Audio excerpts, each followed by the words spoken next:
All right, good morning, everyone. It's 10:05 a.m. now, and we'll be starting now. Good morning, everyone. Thank you for finding time and joining us for Savor's third webinar, which is a discussion on cost efficiency for companies and charities, how to tap on digitalization and sustainability.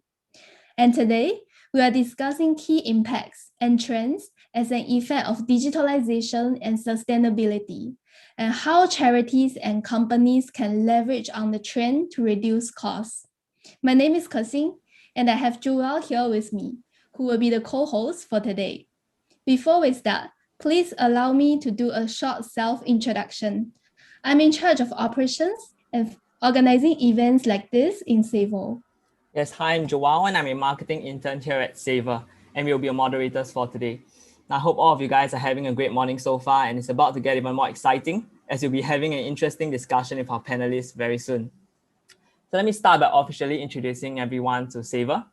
So Savour is a tech startup that reduces food wastage and tackles food insecurity while empowering non-profits, SMEs, and social enterprises with savings through digitalization via our one-stop B2B e-procurement marketplace web and app platform. We connect B2B customers like non-profits, companies, and school clubs who are interested to procure for their operations, programs, and events from merchants who offer expiring, blemished, and surplus, but still perfectly edible food, as well as regular food, corporate gifts, office supply materials, and event rental services. Customers can place corporate orders listed at bulk, charity, and corporate discounts and apply for in-kind sponsorships in Singapore. To date, we have over 250 customers signed up and over 80 merchants on board with over 3,000 listings. As seen on the screen, we have some notable merchants and B2B customers here. We have also been featured on CNA, Straits Times, Business Times, Money FM 89.3, and many more. Right, just a brief introduction to our customized corporate event planning, marketing, procurement, and sponsorship sourcing services. You can engage Savour's team to help you plan your event, program, operations, do marketing for it, and liaise with merchants to procure products that fit your requirements, budget, and timeline. And you can do so in 3 simple steps. Just reach out to us via our website, tell us more through the Google form, and await our confirmation. Now, some of our successful customer case studies, we have Yuhua CC for Digital Chingay 2021. We have Brighton Connection for 2021 CNY event. And we have Western Union for International Migrants Day 2020 and CNY CSR Initiative 2021, where we procured drinks and snacks for about 5,000 migrants.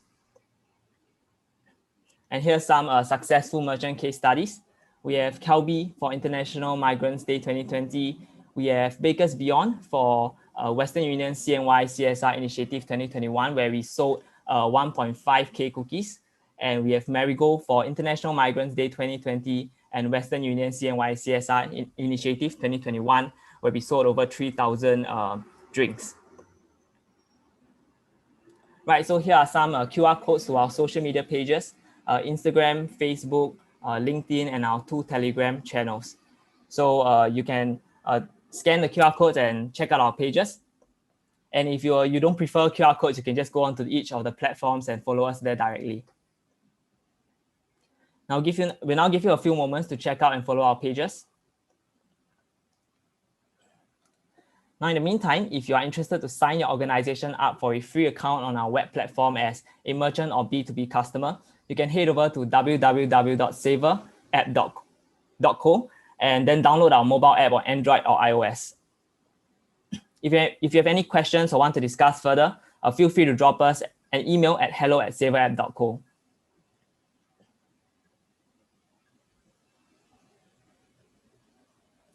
Now, finally, before we dive into our panelist discussion, we will have a Q&A session at the end. So feel free to send your questions in the Zoom chat box and we'll get to answering them later. Now on to Kersing. All right, so without further waiting, let's start our webinar now. First, please allow me to introduce our honored panelists. They are James, Global Assistant Procurement Manager from Unilever. May, Director of Sales Marketing from Halim Biotech. Karen, Deputy Executive Director from Lions Befrienders, and David, the founder of Nurturing Co. And last but not least, Michael, Managing Director from Trinity Eco. So before our interesting discussion, I would like to invite each panelist to briefly introduce themselves and their organizations to our panelists. I will stop sharing now. All right, hi, good morning, and thank you, Savour, for having me here as a panelist today to share about my experience on procurement.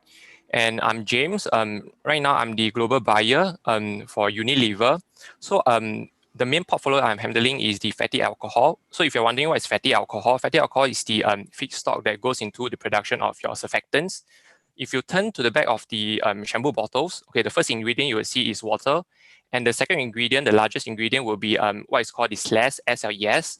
So fatty alcohol is actually a feedstock that goes into the production of SLES. So I have been with Unilever for the past 2 years, and prior to that, I have been a buyer for different commodities in the petrochemical space and also in the offshore and marine industry. Yeah, that's about me. Thank you. All right, thank you, James. And perhaps we can invite May to do a short introduction. And May, you are muted. Good morning, everyone. I'm May from Harlem Biotech. Thank you very much to Savour for having me on this platform. I'm very honored. Well, my company represents branded emulsifiers and sanitizers for the food industries. So my work basically focuses on improving their efficiency, food factories' efficiency in Singapore and Malaysia. Right. So today, I hope that my learnings on sustainability in this food industry can actually be applied to different industries. I look forward to discussing more points with you all. Thank you, May. And may I now invite Karen to do a short introduction? Hi, good morning, everybody. I'm Karen. Pleased to meet you. We are very honored to be representing the Lions Befrienders seniors in this food industry session, the security session, actually. So for us, we work with more than 6,000 seniors currently. Come May, we will be tripling the number of seniors because of mandate. We serve, for the 6,000 seniors, most of them are from rental flats, some of them on financial assistance, which means that food security is critical because food security is not just about food, the quantity of food, but rather the quality and the type of food that they eat, which needs to be nutritious, because many of them have little or no education. Putting food on the table was a struggle, a daily struggle. So they may not be eating healthily. So that is something that we are looking into. Thank you. Thank you, Karen. And may I now invite David to do a short introduction? Hey, good morning, everybody. Sorry, I'm on the move today, so I'm in a car this morning, so I'm hopefully it won't drop out. My name's David Ward. I'm the CEO of the Nurturing Company. We specialize in sustainable alternatives to home care products. So we produce products under various different brands, but the main one is bamboo loop. And we focus on ensuring that we can either reduce or remove all one-time use plastics from our product. And I'm interested to share a little bit about how we leverage tech and lean on tech. We're not a tech company, we make a real product. So it's a little bit different to some of the sort of tech startups which exist in Singapore. All right, thank you, David. So last but not least, let's invite Michael to do a short introduction. Well, morning, everyone. My name is Michael. So I'm the founder of Trinity Eco. And what we do is that we provide a range of carbon profiling and sustainability reporting services for businesses and investors alike. So what we do is that we create a digital platform for them to automate most of their sustainability business processes so that they can reduce cost and improve efficiency across different departments. Thank you very much. All right, thank you for the introduction. And may I invite everyone to share about your experience relating to today's topic, cost efficiency, procurement, digitalization, or sustainability? And what are your current organization's cost efficiency strategy? May I start from James? Yeah, definitely. So I'll go first. So as you can imagine, Unilever being in the FMCG industry, so the nature of the industry is that everything moves very fast. You can imagine how fast our product gets put off the shelf by consumers. So that is how fast we need to replenish the product on the shelf. So on day-to-day basis, we need to have the information at our fingertips. So we rely heavily on digitalization. And for Unilever, in the procurement space, a lot of emphasis has been placed towards driving digitalization. We even have a team, the digital insight teams, that helps us to put together the data and to generate insights for us to unlock savings opportunities. Just a few examples. Some of the things that we have done is that on till spend material, basically some of the materials that is of high mix, low volume nature. So the team has helped us to put together all this information to see how we can better manage the purchase through a consolidated buying approach. And also beside this, we also adopted RPA, robotic process automation, to help us to streamline some of our day-to-day routine administrative work. So that help us to reduce and help us to minimize human intervention, and that translates to having more time for individuals to actually invest and work on some other value-added work. And on sustainability front, perhaps I can share a little. So to me, there are two parts to it. The first one being definitely on commercial sustainability, which remains as the core responsibility of the procurement function, which is to drive down costs and to safeguard our margins. And there's another bit to it, which is the sustainable sourcing. So if you have been reading the news, Unilever actually have a few commitments. And for Unilever, we have a huge footprints in terms of palm usage. A lot of our materials is actually palm derivative. For instance, fatty alcohol, which is a derivative from palm fruits. So and palm, unfortunately, is associated with deforestation. So on our end, or as a whole, organization, Unilever is trying to reduce our palm footprint by innovative buying, reformulations of our product to reduce the consumption of palm related derivative, and also to source other alternative, which is non-palm based. And we can never totally remove palm from our supply chain, okay? But what we can do is that we have been actively working with our suppliers to ensure that all of the palm products that we are buying today come from traceable sources, meaning to say all these material has to go through a stringent checks to prove that they are of deforestation free sources, and every single chain of custody is being audited by the auditors. So this is how Unilever is operating as a whole towards driving a cost saving initiative, and also working towards our commitment on sustainability. Yep, thanks. Thank you, James, for the sharing of the commercial sustainability and also sustainable sharing. We can see that Unilever actually putting a lot of effort in reducing the footprint. Okay, yeah, maybe can I pass the time to May now to share about your personal experience and organizational strategies? Yeah, so my company we have two operation sites. One is in Singapore and one is in KL, Selangor. So what I find is that for sustainability, we actually have the luxuries of tapping on two markets.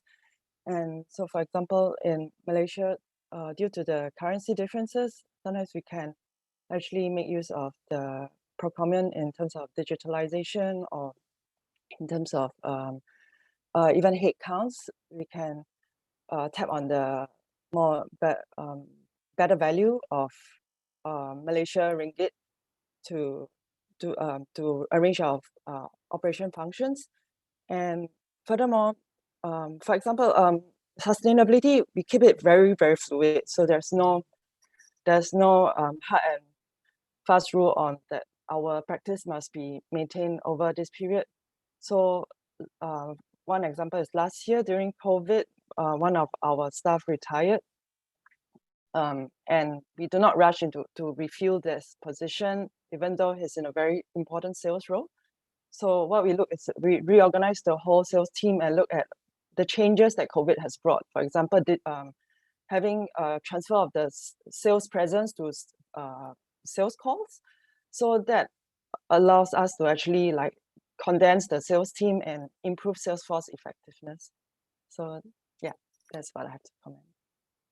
Right. Thank you, Moi, for sharing the strategies especially during the COVID time, what impact does it bring to the organizations? Yeah, and perhaps I can pass the time to Karen. Hi, this is Karen once again from Lions Befriend This. I will touch on the experiences related to cost efficiency, procurement, digitalization, sustainability related to elder care sector. Now, elder care sector, people would think that because it's very high human touch, digitalization might be resisted by staff as well as the stakeholders, primarily the seniors. Unfortunately, that's something that's not true. Digitalization actually was critical during digitalization as well as technology was critical during the CB as well as post-CB period. Now, we did it in several ways. Digitalization was critical in terms of technology with regards to the attendance taking, something that seems simple, but sometimes that because they come in, a lot of time is needed to do the recording. So what we do is actually combine two apps on one screen using one NRIC to scan. You'll be very surprised that even at the national level, sometimes you can't even do the scanning. We have to do physical data entry of the NRIC as well as the names, or using a unique identifier. So this actually streamlines, and with that, we can do the attendance taking. We're able to track how long the person stays in the session. We're able to do data analytics of how successful that program is, instead of always relying on memory or physical checks. The second way of digitalization is actually a CRM system, which we have. The CRM system is to manage both the seniors, because now we have 6,000. In May, come May, we will be scaling to about 17,000.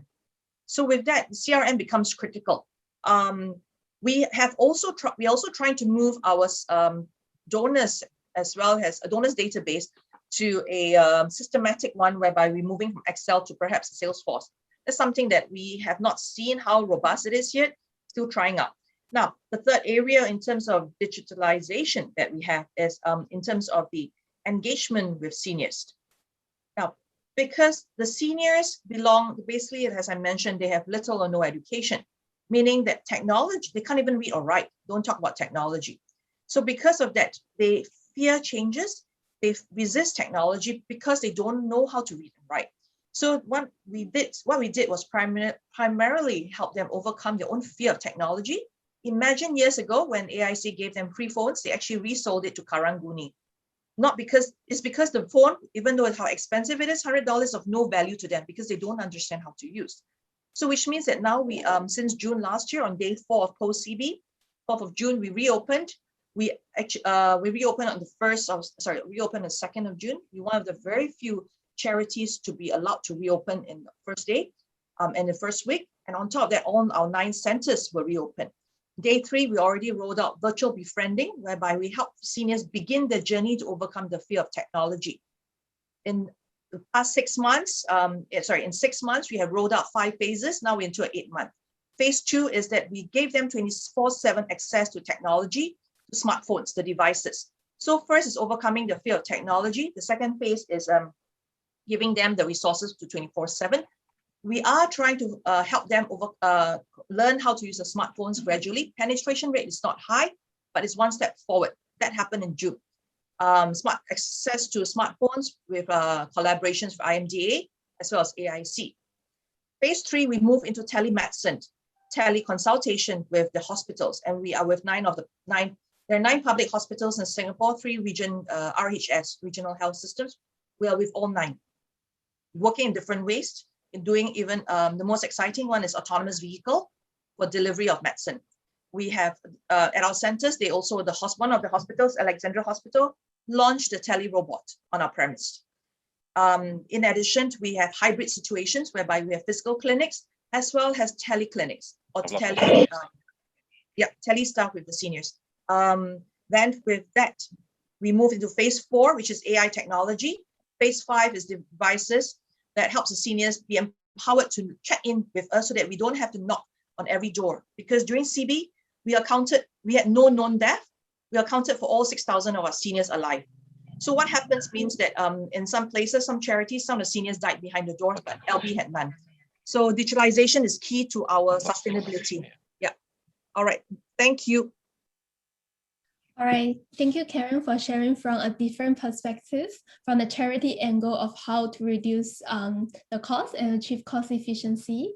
And maybe now I will pass the time to David to share about your personal experience and organizational strategy.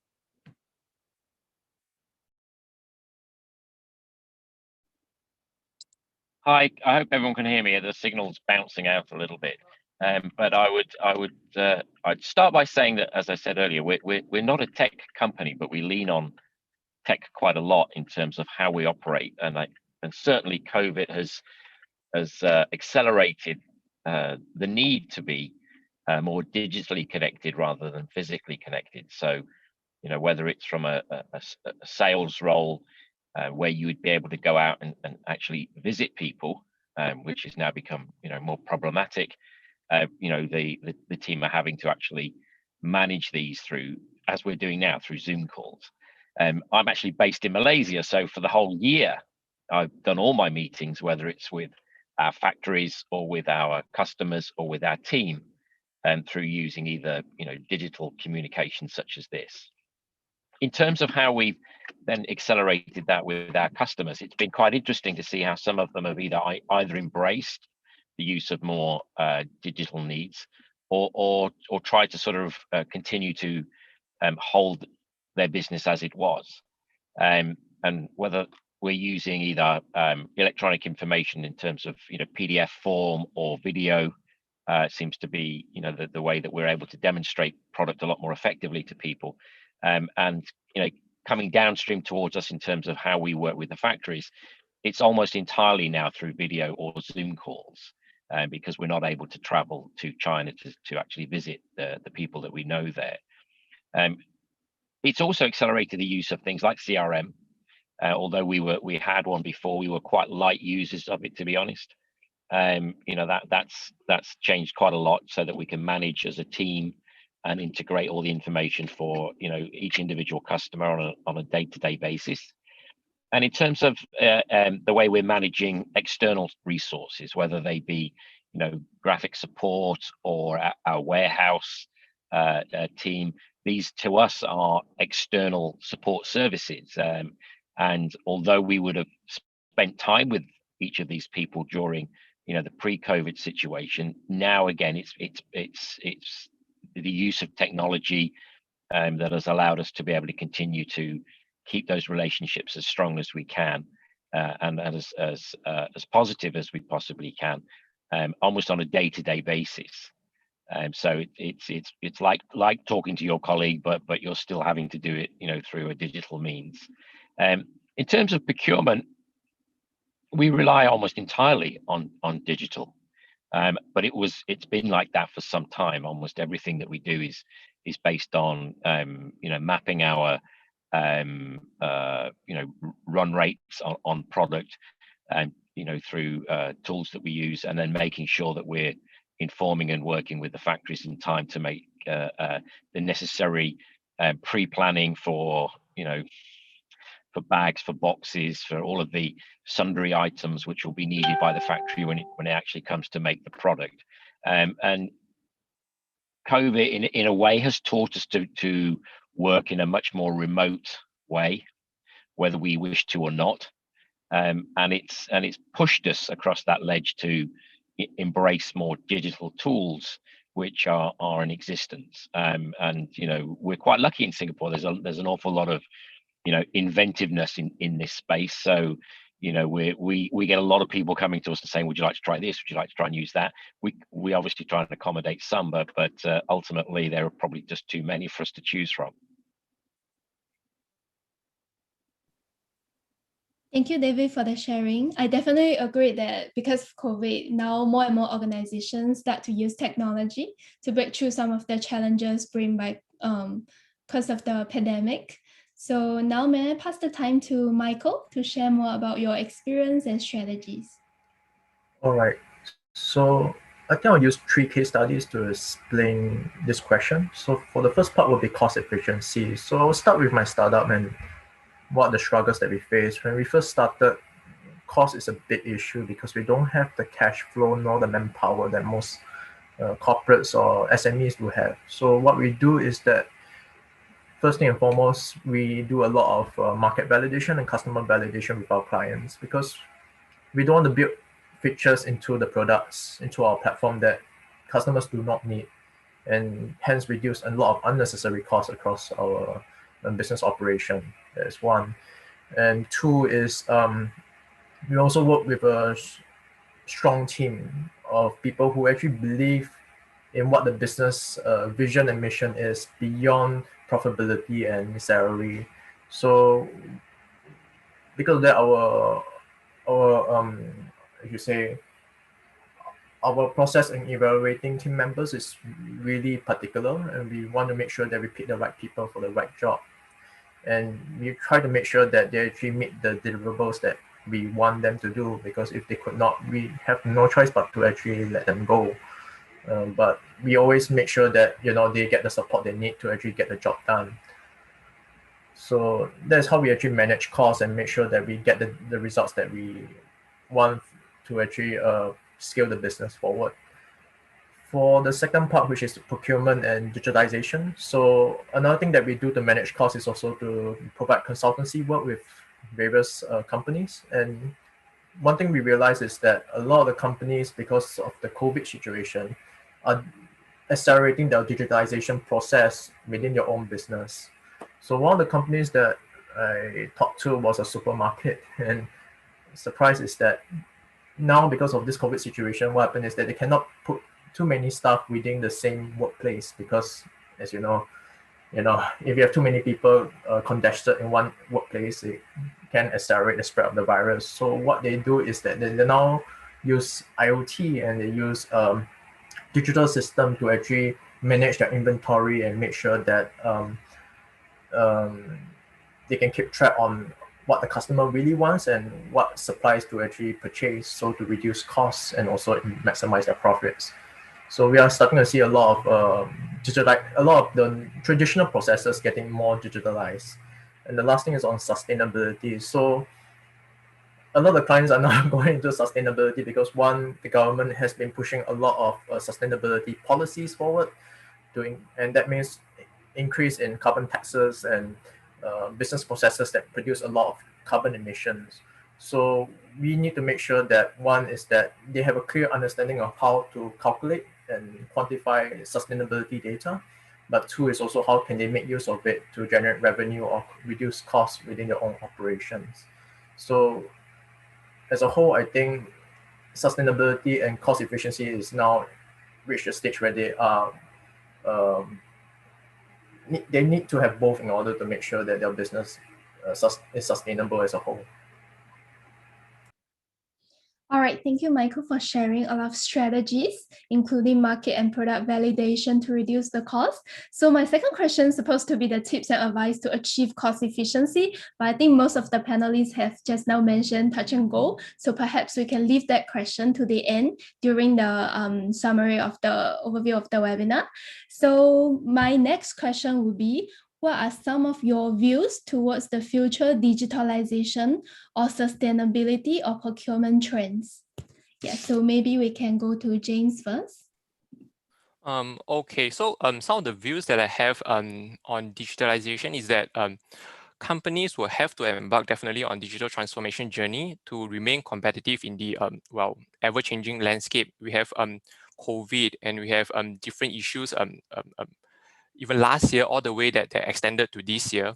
And because of all the competition that revolves around the cadence of how fast business decision needs to be made, I believe that digitalization will be the solution to offer companies in order for them to react fast enough to seize opportunity and also to avoid potential pitfalls.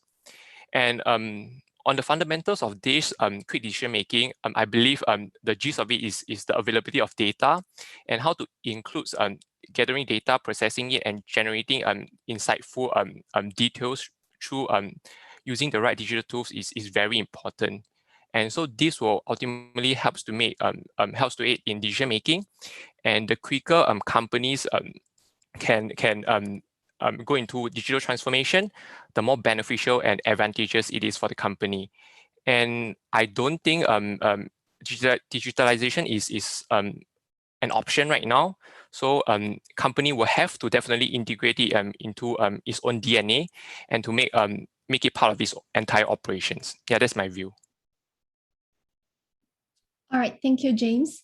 Thank you for telling us how it's important to react fast under the pandemic, and also digitalization is the future trend. So organizations will have to adopt digitalization to reduce costs. Okay, may I pass the time to May to share about your views for future digitalization, sustainability, or procurement trends? I think you are muted, May. So Singapore has just announced a green plan that stretches all the way to 2030. And this is actually giving a very strong signal to say that however much you want to stay away from sustainability trend, or however much you say that you're in the traditional business, you cannot shy away from it, because even if you are in a food manufacturing scene, you will have to somewhat adopt sustainability practice in terms of changing your materials to be more carbon friendly, your packaging materials, your recipe, your quality, to all show some kind of sustainability trend, whether you like it or not. Because if not, the consumers will be choosing all the rest of the competitors out there. So right now, we get a lot of inquiries from small and big SMEs to MNCs on how to innovate. They have new plans to innovate plant-based pipelines, and they are all looking to reducing and improving the efficiencies of the existing product pipelines, and even tweaking their whole innovation plan to become to have totally plant-based products. Yeah. Thank you, May, for sharing from a different motivation to push for the sustainability, which is the customer angle, because all the customers are concerned about those questions currently. Yeah, thank you for your sharing. And maybe can I pass the time to Karen for your views? Okay, so our views is digitalization is key, it's here to stay. Even if people resist it, we have to help them find the reason. First is change the mindset. The second is to help them find a reason to use it. What we did with the smartphones is they're concerned that after COVID, they won't be using it back to the old way of doing things pre-COVID, because they can't read and write. They will go back to relying on their physical way of doing things. For example, going meet friends, physically using their hands and limbs to get things, or using the mouth to ask for things. So basically, they want to do the face-to-face. Now, what happens is that making sure that they stay on the smartphones, we got them the telemedicine component with the hospitals. So because nobody wants to stay at hospital half a day navigating the system, and then to travel to and fro, it takes them half an hour to an hour. In addition, they also be traveling with a stranger who will be accompanying them to the hospital. So because of that, we use that as a buy-in for them to continue using the phone. We won't say it's 100% successful, but we're getting there inch by inch. So that is something. So with that means there's a reason to use the phone. Otherwise, these people never even use, they don't even use phones. Many of them still have non-smartphones. Some of them still have landlines. So that is the extent in which they were progressing before COVID. But with this situation, we turn it around. We gave them the reasons to do things, and then we make it part of their habit. So it's something like what James has mentioned, put it in part of your DNA. But remember, these seniors here are basically the last sector that has yet to be transformed or to be involved in digital transformation or the digital journey. And they're the hardest one to convert. But we at Lions Befriender have done it in a sustained manner. That is critical for us. Sustainability is key, not just for food, but everything is about sustainability. Thank you. All right, thank you Karen, for sharing how important it is to change people's mindset and also form a habit to adopt all the technologies. And may I pass the time to David to share about your views? Yeah, the first thing I'm going to ask everybody who's listening in the panel is to recognise and I think most people do, that what the government have just done by announcing the Green Plan is a significantly important decision to warrant governmental intervention and planning. And I would really request everybody not to keep referring to it as a trend. Trend is a fad, something that comes and goes. This is an absolute necessity, and it's a real necessity for a low-lying island such as Singapore. And I think we should all be super thankful that government have had the foresight in years gone by, and certainly with this plan, to take the necessary steps to ensure that, as much as possible, we're going to do our very best. And I think that's the key thing here. We're asking everybody to do their very best to make changes. It's difficult. Sustainability is not a single item in our life. It's a complete, 360 component that we should have all really been involved with for a lot longer, but we didn't have choices. If I treat us all as consumers, we can only buy what we're offered. And a lot of the times, corporations and companies would only place their own individual profits ahead of all other needs and requirements. And what I mean by that the impact of product purchase or growth or development or gathering of materials was left to somebody else. The problem of dealing with the waste and what might be left was left to somebody else. But we now have a tremendous amount of transparency, which is granted to us through technology, in being able to see what's going on. So we can see what's going on in deforestation. We can see why we're all about to head into a period of haze again, sadly.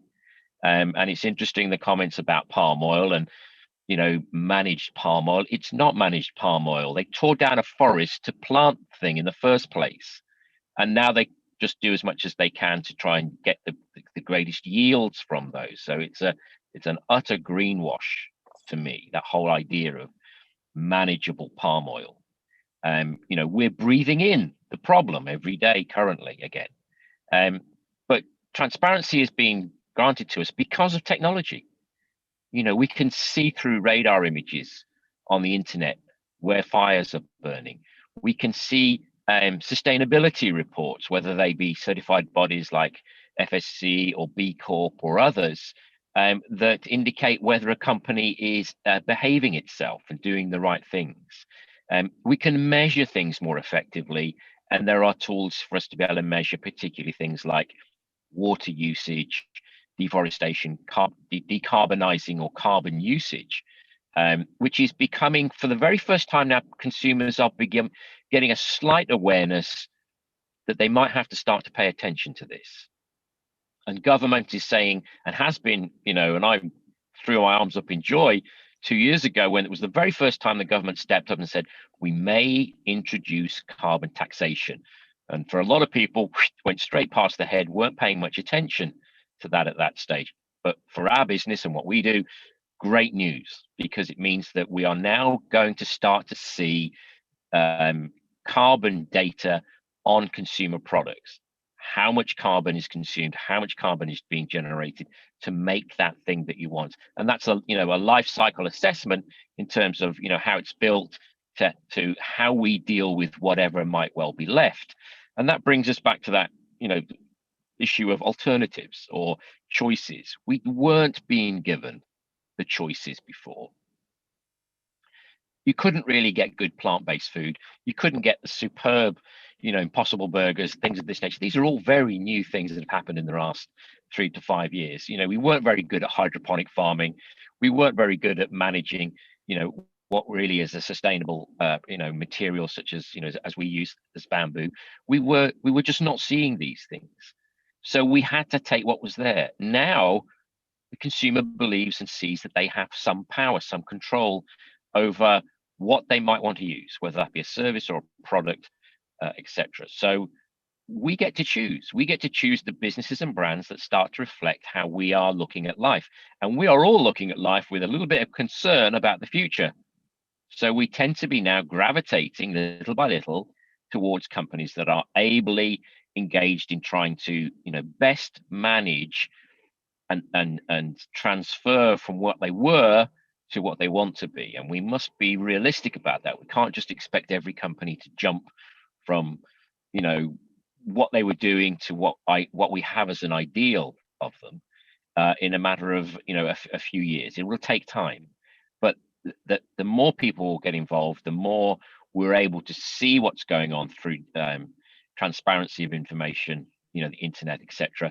I think those companies, their pathway will get clearer, their speed will accelerate, and hopefully before too long, we will have the majority of companies thinking with a sustainable long-term mindset versus where we are today. Thank you, David, for brought out the concept of transparency. I agree with you. I think it's really important as a force to encourage every parties, yes, to achieve the sustainability. And may I pass the time to Michael to share about your views? This is a very broad topic, so I'll try to just summarize everything. So I think the first thing we will look at is actually, I think we will start to see more automation across different processes, like what I mentioned, because like I said, we start to realize that we can't have too many people in one place. So a lot of the processes, like I say, either replaced by AI or by robotics. And because the clear reason is pretty simple, is they don't get sick. They don't need a lot of they don't have a lot of the cost that I did. they don't have a lot of the cost that a human employee have. So we're starting to see a lot of the costs being outsourced to digitalization or automation. That's one. Two is, I think there will be an increase in greater stakeholder engagement. I think like what David and what some of the panelists have already mentioned is that there's a greater need for transparency and traceability of the different supply chains, because people realize that if they don't do so, their sustainability rating and their sustainability reports will just be a marketing report or greenwashing report. So people are starting to see that they want more information from the suppliers. They want to know whether the materials that they get, the people that they hire, are they from sustainable sources. So that's another thing that a lot of companies are now looking at, finding ways to actually green their supply chain system and to diversify their supply chain system so that they don't have to rely all their supplies and all their materials from one supplier. They have a range of suppliers they can tap to if a crisis like COVID comes again. Lastly, for sustainability, and I think there's I can say from an investment point of view that a lot of businesses that do well in this pandemic are businesses that focus heavily on digitalization and sustainability. So we're starting to see that businesses are starting to see that sustainability will become not just a trend, but become a new normal, in a way that it will become a main component of not just cost efficiency, but as a main branch of the business. So that's about it for me. Thank you. Right. Thank you, Michael, for the sharing. And thank you, our panelists of y'all, for the insightful sharing. And now we will have more specific questions for each panelist. And I will hand over my time to Joel. Right, thank you, Kersing. So my first question is actually for James. I believe you covered this a little just now. So the question is, as a global assistant procurement manager at Unilever, what's your take on the current MNC procurement practices? And what can you share with the audience on how MNCs are able to be cost efficient? So maybe you can just give a summary. Sure, Joel. So three lines of thoughts over here. So I'll think that one important thing is to be aware of the market dynamics. So most of these MNC, they have been in their respective industry for a significant amount of time, and they are certainly aware of the market dynamics that are affecting them. So it is very important to keep abreast of latest technology developments. Well, I would say the positive, negative news that's affecting them, and to understand the pulse and to be in sync with the industry and to strategically position themselves. And most importantly, to proactively make necessary preparation on risk mitigation to, well, to avoid being at the mercy of major market movement. And next is on the procurement processes. I believe most companies would have a rather structured procurement processes in terms of RFQ, cost analysis, and finally the governance or approvals. So my take on cost efficiency is that companies should really leverage on full demand capacity and through the right categorical segmentation on the different purchases. Yeah, well, in other words, is to put things together that are of similar traits. So you can imagine for global companies like Unilever, we buy a lot of materials, and sometimes it can happen that different markets, different countries, they buy similar materials from different suppliers. And it can also happen that they buy a single material from different suppliers. So here we are trying to say that we are supposed to pull together the actual demand as a whole organization in exchange for better pricing instead of a form of fragmented or disorganized buying. And well, that being said, I understand it will be a challenge to pull together the different information, especially for global companies, because of the different geographies of the suppliers, the sites, the countries, and also people that are working at different time zones. So what I suggest is that, and it's also something that we are using right now, is to go on digitalization, to adopt some of the digital tools like Power BI. So all this information can be made available readily in a single dashboard. Power BI itself is pretty interactive, and you can manipulate the data to retrieve the required information in a relatively short span of time. So that provides companies like Unilever an added advantage to respond to the ever-changing landscape. So if I could summarize it with a rather short statement, I'll say that nowadays we have no lack of data, but it is really a matter of how we make the data into good use. Yeah, that's about it. Right, I'm supposed to summarize that point, but I think you did it better than I can. So I guess moving on to the next question for you, it's are there any challenges or opportunities that MNCs face during COVID-19 for being more cost efficient in their procurement, and how did you react to it? Yeah, if I say no, then that would be really a lie. So yeah, definitely COVID-19 right, has negatively affected many companies' P&L. And you can imagine that to sustain the normal run rate, we are talking about skeleton headcounts, whereby a lot of factories, right, they are just working with half the usual workforce, and they need to balance with the same output. And to make matter worse, the freight costs are really shooting through the roof, with limited movement across the borders, and not forgetting the added complexity when it comes to custom clearance.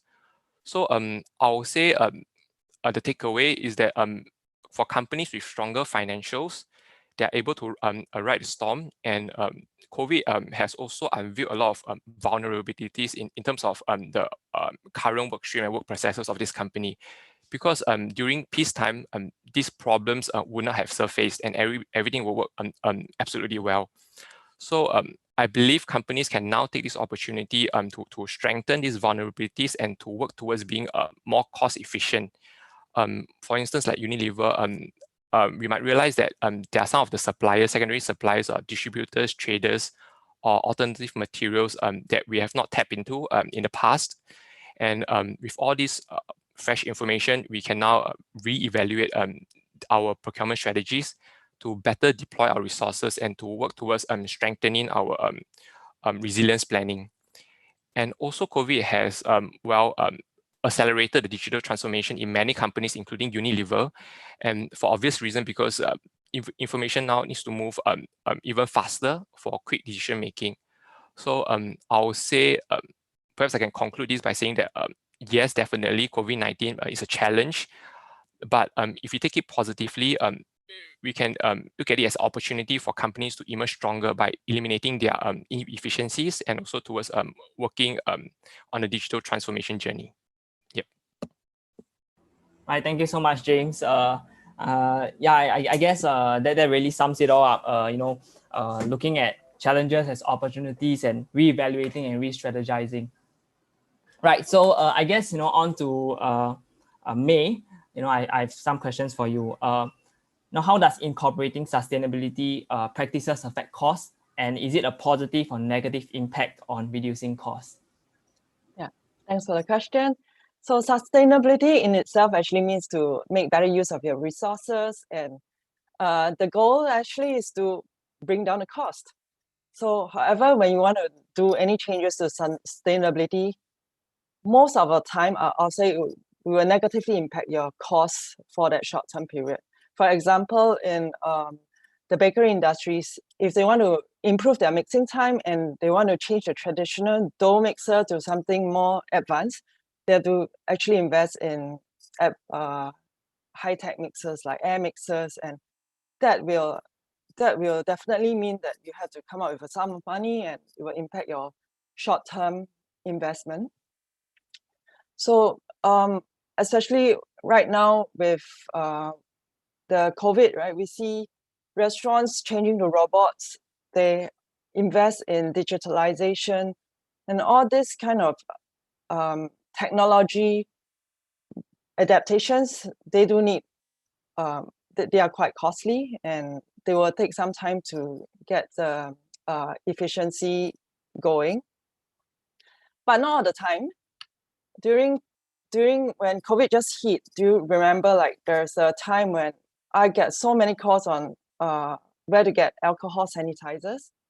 So that is the time that I feel, okay, when you want to look into a change, a drastic change because of the situation.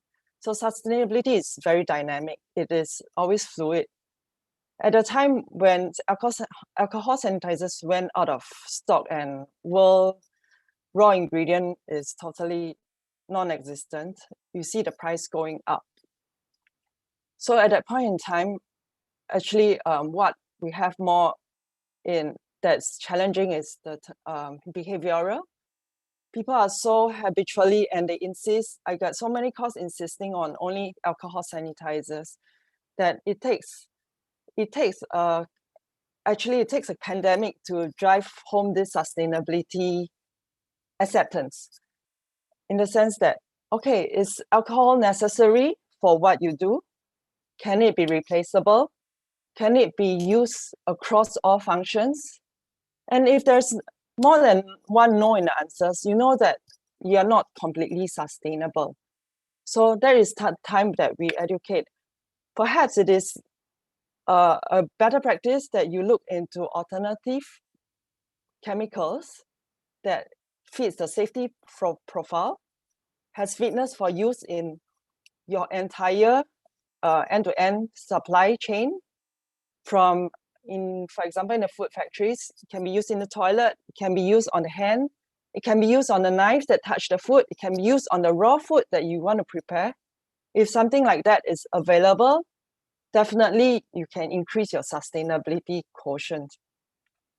So, so in terms of that, when we propose a solution that is actually able to apply across functions, and surprise, in terms of comparatively to the alcohol sanitizer price, is actually 300 times more efficient. So often people think of sustainability changes as very a major change that they need to invest in for long-term good. It is not always the case. There might be very good solutions dangling under their very eyes, offered by companies that specialize heavily in that sector, but they're missing out on it, not because they don't need it, but because of a mindset shift that they need to look into. Yes. Right. Thank you, May. I guess the next question, if you could summarize in 2 to 3 lines, what advice would you give to our audience to incorporate sustainable yet cost-efficient practices within their organization? Okay. Well, in my experience, generally speaking, it is more on the food processing sector. However, I feel that there is some general learnings that can be applied generally. So number one is too much overemphasis on price is a major pitfall. So most of the inquiries, the first thing before they even evaluate the whole change that can be impacted, they look at price. So the moment you know the price, it clouds the judgment for your evaluation process. So second pitfall that I want to share is that in food for processing factories, actually in Malaysia, 90% are SMEs profile. So a lot of them come to me saying that we cannot afford quality branded goods. We are not like MNCs that have economies of scale, and they can have bulk purchase economies. They are distributing worldwide, so we cannot afford branded quality goods. This is a wrong assumption, and is totally well, it is wrong because I will remind them that all MNCs actually start small, and it's why do they succeed? It's because of emphasis on quality. So quality is the key to sustainability. Yeah, and then this brings on the number 3 point that I want to share is that on the other hand, MNCs will come to me and say that their customers cannot afford quality products. Okay, why? They will have a lot of assumptions as well that only customers in Japan and Korea can afford to have Japanese ingredients in our formula. ASEAN customers just can't afford it. Well, what if I tell you that there is actually a Pasar Malam baker walk into our company and manage to 10 times the business by believing in quality. Yeah, so a lot of assumptions can inhibit your company's goal to sustainability. That's what I want to say today. Right, thank you so much, May. I think because we have some time constraints, so maybe moving forward, I think Karen, maybe in 2 to 3 lines, what are some of the challenges that charities like yours face when trying to be cost efficient? Overcome the main resistance is always mindset. Right. So if you can change the mindset and through constant showing, or rather showing them what is the benefit to them on a personal level, basically have a solution that does not chase the problem. I think that's for us is key. Then with that, exposure, basically change of mindset. The second one is basically thinking ahead and then working backwards to achieving it. So in other words, what happened for us is that COVID was an opportunity in crisis, but it doesn't end there. And we cannot do things on a reactive mode. So actually it happened that during COVID was a time we built our capacity and capability. And then it showed, or it rather manifested in June when suddenly all our projects was actually materialized. And that was when we had massive press media coverage. In June alone, we had 20 media coverage almost every day for 4 projects. So we didn't have just one project. And since then, we always in the press release once in 2 weeks for different projects, but all the projects are sustainable because when we pilot, we make sure that before they are pilot, we already done our checks. So what we have done is we plan for the future and then we work backwards how to achieve it. So the sharing that I gave early on about 5 phases of digitalization in 6 months, it was because we were already doing capability and capacity planning since June, and we took advantage of the COVID because I joined them Lines Befriended in January, and that's the time whereby it just happened that COVID hit. Took the time to step back, get all the staff to also constantly review, and then that's where we moved into the digitalization space in a very fast speed. Our turnaround time is about half a day. For us, if we launched the virtual befriending with seniors who are resistant, we managed to do a pilot within 4 hours to get the tablets the people, that means the volunteers, the seniors, the centers already. So that's the speed at which LB moves. Yeah. Thank you. Mindset as well as basically planning ahead. Thank you. Right, thank you. So once again, Karen has summarized it for me. Mindset, and moving fast lah. So now on to to Michael and David. What's the biggest challenges and opportunities for SMEs and social enterprises to tap on digitalization and sustainability? Maybe David can take it first. Okay. Right. I was being polite there, letting Michael go first, but it's fine. Well, look, I think it's a scale. It even becoming more attuned to using digital services is a challenge. But at the same time, it offers tremendous benefits. But it's a question of necessity now. I mean, pre-COVID, you probably could have considered that you could slowly introduce a plan, over maybe the next 3 years, and you would still be not so far away from where things were operating. And I say that because for smaller SMEs, it's personnel, it's cost, it's time. Sometimes you don't necessarily have much more than these, and you're already committing just to keep the machine and the wheels turning. So it isn't often because they don't want to. It's maybe limited by the availability of the resource around them. Now, COVID, as in many ways for many companies, big deficit also creates opportunity. Again, government has been very forward, emphasized a lot on SME support, and actively, and I would say quite positively, pushed companies to become more embracing of digital tools. So the consequence of that is that timeline has accelerated. So people are now a little bit more familiar with using digital tools. In fact, we've had to become more used to working with digital tools. We talked about what that can do in terms of helping to create transparency and about information and reporting and verification. And all of that is even before you get into blockchain, which probably still hasn't found its niche in, let's say, the supply chain sector yet, as I believe it will do in the future in terms of creating greater traceability of things. How a company, depending on what it is, becomes sustainable and starts to embrace the idea of sustainability, it is a complex web.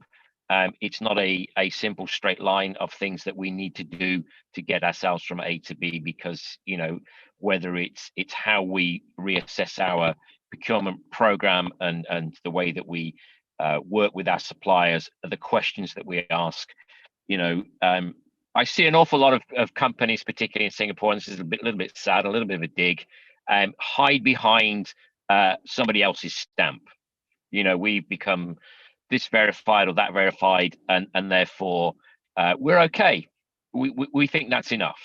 I don't, because I don't see the physical changes in their business, and I'm quite vocal about these things, because I think we have to see physical change as well as embracing the idea that we can carbon offset, plastic offset, stand behind an international certification for this product or that product. If we're not seeing that being embraced by the whole company now today, then that company is probably not going to succeed over the longer period of time. From a smaller SME perspective, we're lighter, we're smaller, we're more agile. So, and often it's a small team with somebody making the decision in terms of how the business might, position itself. And as a consequence, they're moving ahead in terms of, whether it's through new innovation, adaptable technology, adaptation and change to existing market and product. It is, this is quite a big leveler has happened in two strokes, really. COVID kind of brought down a lot of the existing models that most people hailed as being the new examples of a great new economy. And also at the same time, digitalization was pushed forward and supported by a very active government here in Singapore to really embrace the idea that the small guy can gain some ground here. And I think that's where I see digitization specifically being something that we can wield and use to put ourselves into play, in a very quick and easy way. And I'll give some examples, as some people have, about how this might work. We're just about to introduce a new baby wipe. It is a completely new formula. It's a completely new product. I think we settle the idea, the formula, the material, the design, the shape of the packaging, even the name, all digitally. Everything was done digitally. But being able to communicate very efficiently and effectively with our factory in China, to be able to then work independently with our graphics team who are based in Singapore, to be able to work with our finance and purchase support team here as well, all being done digitally. So and the speed at which we can do all this means that you can take a situation like we faced last year when COVID first arrived, and for our business, and we sell toilet paper, for those that don't know, we completely sold out of all of our toilet roll in 16 hours. For that last, I think it was 16th of February, whenever it was last year, and we had to come up with some new product, and we turned around two new products. One was the food grade sanitizer being made in Singapore, and the other one was our antibacterial wipes coming from a partner factory in China. We turned both of those around in under 4 weeks. Would have been impossible to have done that in the old days of faxes and just using email, etc. The ability for us to have conversations like we're having here, face to face, for somebody able to pick something up and show it to me, to be able to give me more information, and for the team to be able to work together collaboratively, is all driven by leaning on technology for a company like ours. We're not an app-based business. We're not in that space yet, but we use technology to a great extent. And I think that's where the mixing of sustainability, being able to sustain your business and make adaptations to your model, the use of digital tools can allow you to reach out a lot quicker and a lot faster into the marketplace and the world around us, and basically put the small guy next to the big guy, Right. in the fight for business. Right. I hope that helps. That was a lot of information. Thank you so much, David. I've reached the end of my large coffee now, so you're getting the full force now. All right. So I guess in the interest of time, maybe Michael, you can just in 2-3 lines just summarize how do you suggest our audience start tapping on sustainability and technology trends in their business? Just a short one. All right, thank you very much. I think first thing is to know what are the main challenges that they are facing first, and to have a very clear direction, because I think going back to the previous question, was some of the challenges that I also faced when I talk to SMEs is that they don't really have a clear direction on how they want to utilize sustainability in their main operation. Right. Most of them say, "Oh, I just want to look good," and that's not a really good. That's not a really good reason to do it. Most of the reasons, some of the best reasons why businesses should go into sustainability is because it can add value to their business. The cost benefit can be high if they have a proper strategy to it. So that's the first part. But I think the second thing I think most people do not talk about is digital security. If you want to digitalize most of the systems and improve the sustainability infrastructure, you need to improve the digital security of the entire system, because some of the systems that requires real-time data collection for sustainability are IoT devices, but they are the most easily hackable systems. So try to find a way to also improve the data security of the system so that you can protect your business as well. And I think the last thing would be, maybe I should look back to the question. I think the last thing is that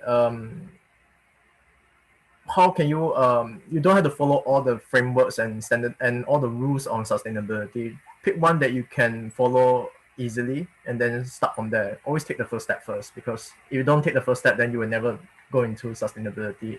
I mean, with Right. that, yeah. Right. So I guess to summarize, I guess starting small steps to bigger ones, right? Right. So thank you so much, Michael. And I guess I'll pass the time now to, then that's all the questions I have. So thank you all panelists for sharing, and I'll pass the time to Kersing now for the next segment. Yes, thank you, Joel, for hosting. So now we will have like the Q&A time for the audience. And as I mentioned earlier, do share your burning questions in the Zoom chat. And actually just now during your sharing, I have already received some questions. So due to the interest of time, so I will just pick two. And so the first question that I received is for James. So the question is, what are some things do you look out for when procuring raw material for the company? Well, as a procurement professional, definitely the price is what is of a concern to the company as a whole. But definitely, what the panelists have mentioned about is also on the quality. Yeah, it's never totally about buying the cheapest out in the market, but it's also to balance on our needs. Yeah, so we look more into the values in rather than just on the cost itself.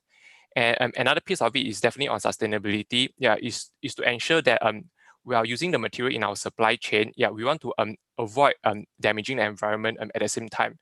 So on this bit, we are really careful about it, and to also transparency has already been mentioned, and we are working towards getting the data provided, especially to the consumers on what they are using.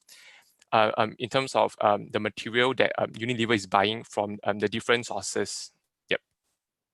All right, thank you, James. And so I will pick the next question as our last question for today.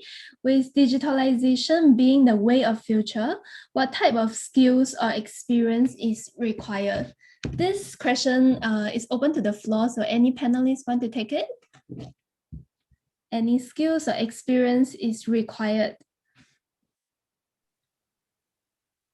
I would say that the great leveling factor of digitalization is that the skill sets that one might have needed some years ago to have an embedded knowledge of a subject matter has changed radically, because the tools that we can actually find available to us can give you enough understanding of the outlining subject matter, but without the complications of actually having to figure out how you might then apply to that, because that's the nature of whatever that tool or that business model or that service is being offered, that they're taking that requirement and making it as easy for you to engage with it as possible. It doesn't diminish the fact that in certain sectors and certain areas, the skill level has to be also very high. But for an SME, looking to try to engage in a lot of subject matter areas at the same time, digitalization makes that a lot easier. All right, thank you, David, for taking the question, and thank you for the discussion and sharing. It's very insightful, I believe, about all the charity and corporate angles in terms of sustainability and digitalization. So as for each panel, can you summarize one advice for our audience today from you? Can we start from James? Yeah, certainly. So I'll say that both procurement, digitalization, and sustainability, one should adopt a long-term mindset. Yeah, it is not something that you can implement just for a short period of time. It has to come with a efficient strategies that are truly sustainable over the long term. Yep. Thank you, James. So maybe May, can you summarize in one sentence for your advice? I think you are muted. Sorry. So always evaluate the sustainability change that you are for the impact, and not just look at the price value of that change in itself. So that will be the way to a successful change. Thank you, May. Karen, could you summarize in one sentence for your advice as well? Change of mindset and find a reason for the solution or for people to use the technology. Thank you. Thank you, Karen. And hand it over to you, David. I think you are muted as well. Yeah, apologies. Just let me know the question again. Sorry, I was having to deal with something right here, so Yes. on the move. So can you just summarize in one sentence for your advice to the audience? Well, I think that, yeah, if you're starting a business or you're in a business and you see that you feel or think that you're not capable or knowledgeable enough to embrace these ideas or requirements, if you're already in a supply chain, you may well be getting pressure from your customers to be more accountable, more transparent, etc. The comment of the small step, the first small step has already been used. You have to take it. It's going to be challenging. It's going to be difficult. But every day that you take a step forward, you will be learning more about the opportunities and the capabilities of others in terms of those that run the various different support bodies or the apps or tools that you might be using. There's a great deal of will out in the world to try and improve things. One good element of COVID has been this willingness for us all to try and commit to the same idea, which is basically to overcome this problem. And I think that's the one piece of advice I would say is, whatever it is that you're thinking about doing, whatever it is you think is the challenge that's stopping you, don't back away from it. Walk right up to it and start to think about taking the step to get past it. Thank you, David, for your advice. And Pleasure. I think one advice would be, prepare and have a very clear direction on what you want to do with sustainability before diving into it, because it's not going to be an easy route. But if you have a very clear project plan on how you're going to move things forward, it will integrate very well into your main business operation. Thank you. Thank you, Michael. Thank you all the panelists for your sharing and also advice, being looking at the long-term impact of the sustainable impact, and also or maybe change your mindset and face all the challenges straight. All right, so that's it for today's sharing, and I will hand over my time for Joel for a photo taking session for the day. Yes, right. So, if everyone could, turn on their video cameras, and we'll have our photo taking session right now. Yes, can we have all the participants to switch on the camera?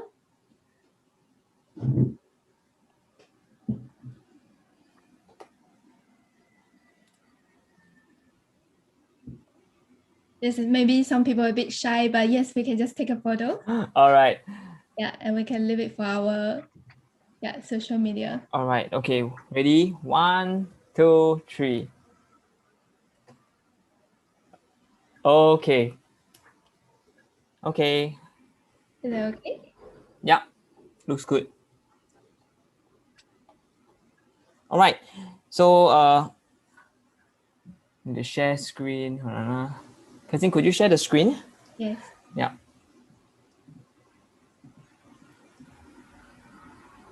All right, so over here we have QR codes for our guest panelists, LinkedIn account. You can scan and follow up with them if you are looking for potential collaborations or want to discuss further insights. And with that, we have come to the end of our third webinar. And before you go, we have sent the webinar feedback survey Google form link in the Zoom chat. And please kindly fill it up right after the webinar so that we can constantly improve on our future webinars.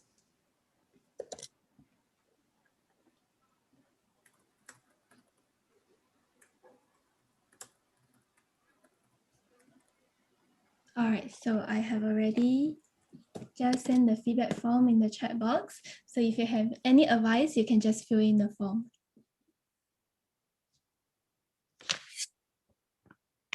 All right, so thank you everyone again for joining us this morning, and we hope you had a great afternoon ahead. And thank you all the panelists for joining us for the sharing as well. So this is the end of our webinar today. Thank you. Thank you. Thank you, everyone. Thanks, everyone. Goodbye. Bye-bye. Bye. Bye.